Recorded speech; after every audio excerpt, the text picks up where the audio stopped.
Bonjour les humains, 19 mars 2010. Bienvenue si vous êtes nouveau sur la chaîne.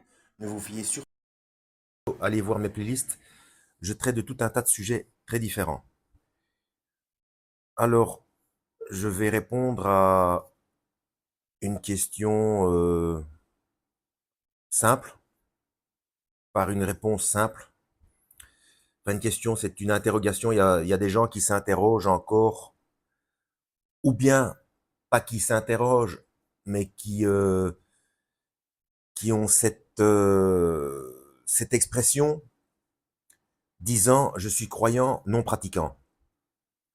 Alors, sur quoi se base-t-il déjà? Bon, ils sont croyants, ils croient, ça c'est clair. Mais non pratiquant, pratiquer quoi?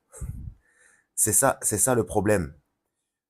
Euh, Pratiquer une religion, ce n'est pas pratiquer obligatoirement, et puis certainement pas de plus en plus quand on s'en rend compte, quand on lit la Bible, ce n'est pas pratiquer une religion.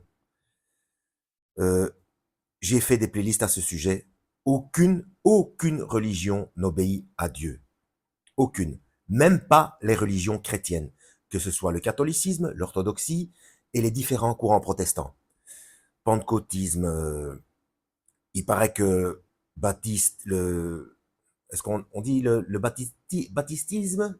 Ça m'étonnerait. Mais bon, les baptistes, il paraît que ce sont les moins déviants, on va dire, mais qu'il y a quand même parfois des soucis selon les endroits. Bref, donc même pas les religions chrétiennes, alors imaginez-vous les autres. Donc témoins de Jéhovah se disent chrétiens aussi, mormons, etc.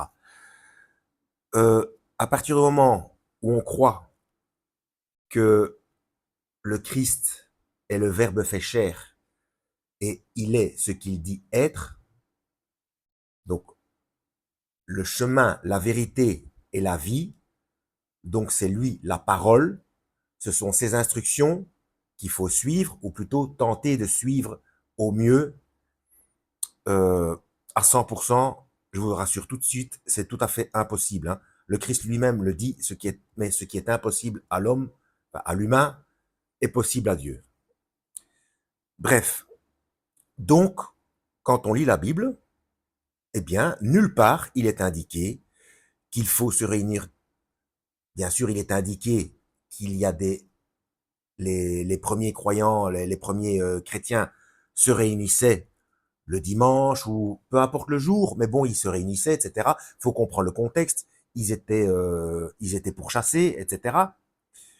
Comme ça arrive encore maintenant euh, au Moyen-Orient et en Orient, euh, mais il n'y avait pas de procession, il n'y avait pas de tout un tout un tas de comment dire ça de procédures enfin il y a tout un tas de choses qui se passent dans les églises que quand on lit la Bible, quand on lit les instructions du Christ, qui sont condamnées. Où est-il indiqué qu'il faut mettre des cierges devant les saints, etc. Ça, c'est le culte des morts. Bref, je vais vous montrer un exemple. Pour ceux qui veulent prendre de la vitesse, on va dire, pour comprendre les choses, d'ailleurs, une des paroles du Christ, c'est « Sortez du milieu d'elle, mon peuple ». On parle de la Babylone mystérieuse, et la Babylone mystérieuse, qu'est-ce que c'est? Ce sont toutes les institutions qui font s'écarter de la parole de Dieu, autrement dit, des enseignements et des mises en garde du Christ. Donc, toute institution religieuse et toute institution politique. À un moment donné, vous vous rendez bien compte que, à un moment donné, on vous demande de vous éloigner de l'enseignement du Christ. Mais pour ça, il faut le connaître, l'enseignement du Christ. Eh bien, donc il faut lire régulièrement. Il n'y a pas de secret, il faut lire régulièrement. J'ai déjà expliqué plusieurs fois qu'un chapitre dans la Bible, selon la longueur du chapitre, c'est entre 30 secondes et 3 minutes. 10 minutes par jour, vous avez lu 3 chapitres. Donc, pour commencer, si vous n'avez jamais lu, le mieux c'est de commencer par le Nouveau Testament, donc les quatre évangiles pour commencer, et le mieux, c'est d'abord l'évangile de Jean. Voilà. Et ensuite, en Matthieu, chapitre 5, 6 et 7, vous avez déjà pas mal d'instructions. Et il existe des Bibles, j'en ai une ici, où chaque fois que c'est le Christ qui parle, c'est en rouge. Donc c'est plus facile quand on veut se dépêcher de savoir ce que le Christ veut, ce qu'il veut enseigner. Mais il n'empêche que c'est mieux de lire ce qu'il y a autour, parce que comme ça on comprend le contexte. Mais bon, voilà, je vous ai montré, ça existe, mais celle que j'ai là, c'est une édition assez luxueuse, elle est chère, mais je sais que ça existe en plus petit et en bien moins cher, mais malheureusement, je n'ai pas les noms. Moi ici, c'est la Louis II 21, hein, euh, mais je ne sais pas si ça existe en plus petit format et en moins cher. La Second 21 classique, c'est le même texte, hein, c'est celle-là, donc elle est à 2,50 € si vous... Il y a des librairies qui, notamment librairie Gibert,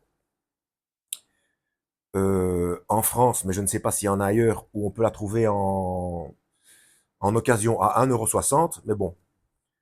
Par contre, celle que j'ai ici, celle dont je me base, celle sur laquelle je me base pour mes playlists la véracité de la Bible, AC et NT, donc Ancien Testament et Nouveau Testament, c'est l'édition de luxe. Celle-là, je crois qu'elle m'a coûté 70, donc 70 €, un truc comme ça. Mais il existe des Bibles pas chères où chaque fois que le Christ parle, c'est indiqué en rouge. Ça existe, mais malheureusement, je n'ai pas les noms. Donc, croyant non pratiquant, si vous ne vous êtes jamais intéressé si vous n'avez jamais lu les instructions de Christ, peut-être que vous les suivez sans vous en rendre compte, parce que c'est une question de comportement, d'état d'esprit. Donc, si vous croyez en lui, qu'il est mort pour vos péchés, qu'il est mort à votre place, qu'il a payé la dette du péché, et vous reconnaissez ce qu'il est Seigneur et Sauveur, qu'il est Fils de Dieu et Dieu également, et qu'après vous dites, oui, je crois à tout ça, mais je suis pas pratiquant. Mais si vous pensez que vous n'êtes pas pratiquant parce que vous n'allez pas à l'église tous les dimanches, c'est pas ça, hein. Parce que vous n'allez jamais à la messe, mais c'est pas ça, hein. Si vous n'avez pas été baptisé avec de l'eau, ben, c'est pas ça non plus, hein. Il faut lire ces instructions pour savoir si vous êtes pratiquant ou pas. Vous voyez? Peut-être que vous êtes pratiquant sans vous en rendre compte. Et pour ça, je vous invite, bon, je vous ai dit que Jean, l'évangile de Jean, c'est bien pour commencer, mais si vous lisez les chapitres 5, 6 et 7 de Matthieu, vous avez un bon paquet de son enseignement sur le comportement et sur l'état d'esprit à avoir, et vous êtes peut-être plus pratiquant que ce que vous ne pensez. Vous voyez ce que je veux dire? Le fait de suivre une religion, d'aller à des processions, d'aller à Lourdes, etc. Enfin, ça c'est le... Allez voir ma playlist, Marie, Mère de Dieu, point d'interrogation. Bref, ça, non seulement ça n'a jamais été demandé, mais en plus c'est interdit. C'est le culte des morts. Et même si c'est pour suivre une procession, chaque fois qu'il y en a une, pour le Christ, avec un évêque à la tête de la procession, avec une croix, avec le Christ, etc. Et les gens qui idolâtrent le bois et la statue, c'est de l'idolâtrie. Ça aussi, c'est interdit. C'est un objet, c'est le culte des objets. Et le Seigneur dit, il faut adorer le Père en esprit et en vérité. Donc c'est la personne même et pas un objet. Donc, il faut suivre au mieux. Des chutes, ça existe. Allez voir ma vidéo quid du lavage des pieds. C'est une métaphore. Mais